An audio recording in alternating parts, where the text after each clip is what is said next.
of decor.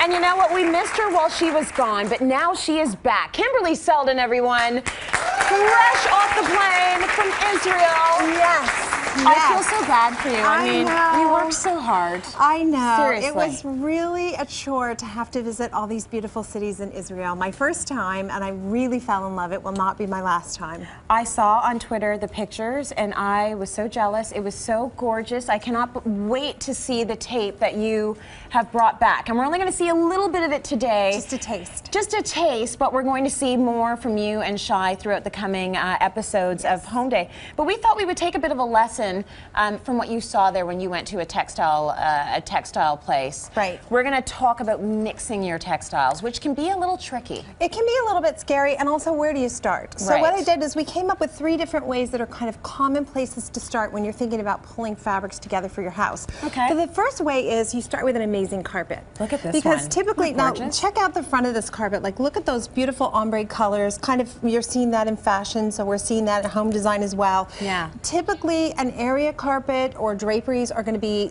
a couple of the most expensive purchases you make. So starting with a carpet makes a lot of sense.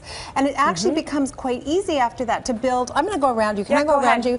To build your color scheme when you've got that as a basic, because you hold up different textiles next to it and you say, oh, look at that, that brown, that khaki, that's right there in the carpet. I know that that's going to be beautiful for my sofa. Look at that, I'll get a little pattern going on my ottoman, a leather chair in the dining room. Suddenly I can see that there's a real flow that's happening, and I'm using the carpet, which is, again, one of the more expensive things, to tell me whether or not the choices I'm making with fabric are the right choice. And this is the right choice as well, right? Oh, yeah. And Is it? So this works if you want to go more on the red side. This works if you want to go more on the brown side. You have a few options there. That's right. And I think sometimes people are very afraid, and they get really hung up on, does it match? So does this match the carpet? No, it doesn't match the carpet.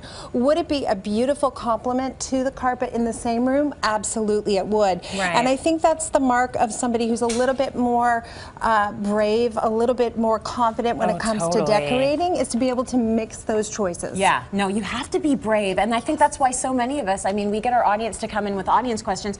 A lot of them kind of know the answer, but they want you to say it. Exactly. They want a designer to say, yes, that's what you're supposed to do. Exactly. It helps. And never be afraid, by the way, of a designer who says, no, that's a bad idea. You're paying them for an opinion, so hopefully they have a strong opinion about whether or not something is good or bad. Absolutely. Because there are good and bad choices. You walk into a hairstylist and you say, I want this haircut, and they're like, honey, that's not for you. Please listen. Thank you, I know, like, right? They really do. They've got your back. They don't want you or if they say, you know what, it won't matter. It just won't matter. That's not good either, is it? That's just not good. So in this scenario, what happens for me often when a client gives me a job to go and pick fabrics for their home, I love that.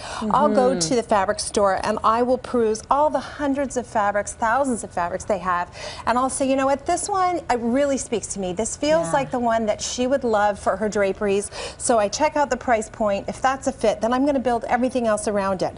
I'm going to then choose my upholstery weight fabrics to go with it, so I get all my soft furniture, and then I'm going to zhuzh it up, you know, with a little bit of color. So maybe I'm going to throw in some plum because she wants it to be lively. And then I'm going to add the carpet afterwards, probably something a little bit more neutral to pull it all together. But in this case, and this is the way a lot of professional designers work, it often begins with the fabric. It begins with the fabric. Yeah. So you have to start somewhere. You need that piece that's going to ground you, that you fall in love with, and then you work around it. Would you ever start with a wallpaper? I would start with a wallpaper. You would start with a wallpaper. And sometimes, let's say the client says, you know what, I've fallen in love with this wallpaper and I have to have it for my master bedroom. Yeah. Great, that's a good jumping off point. Good. So then what I'm going to do is I'm going to be looking for fabrics, again, that complement it color-wise, not compete with it scale-wise. So this wallpaper is a fairly small scale. This drapery fabric, large flowers, no competition, so they can go together nicely. And then I'm going to add in some other neutrals that are going to work with it. Again, being careful to make sure that none of the scale of things is competing. So some have to be small, some have to be big, some should be medium, and that's going to make it work. That's right. And then you add in the carpet. In this case, we're going to add in the carpet after the fact, and it's just going to pull everything together. And I find with clients the best way for them to see whether a carpet works or not is to bring it home. Right. It's it's very hard to tell in a store when you're looking. You often have a little piece of your fabric and you're trying to decide. Many of the better carpet dealers, and these all came from Weaver's Art, they'll bring them right to your home, and they'll bring 2 or 3 choices, and you see them under your own furniture, and it is so obvious which carpet is the perfect carpet for the room. It makes a huge difference. And speaking of textiles, hello, this yummy I necklace you brought in Israel. I was working really hard, and I wanted to make sure I found some things to purchase, because that's part of what I do. Hard work, I tell you. Hard work, and I did. This is all made of leather. So leather cool. strips. Very Isn't that nice nice textile. Yeah, it's gorgeous.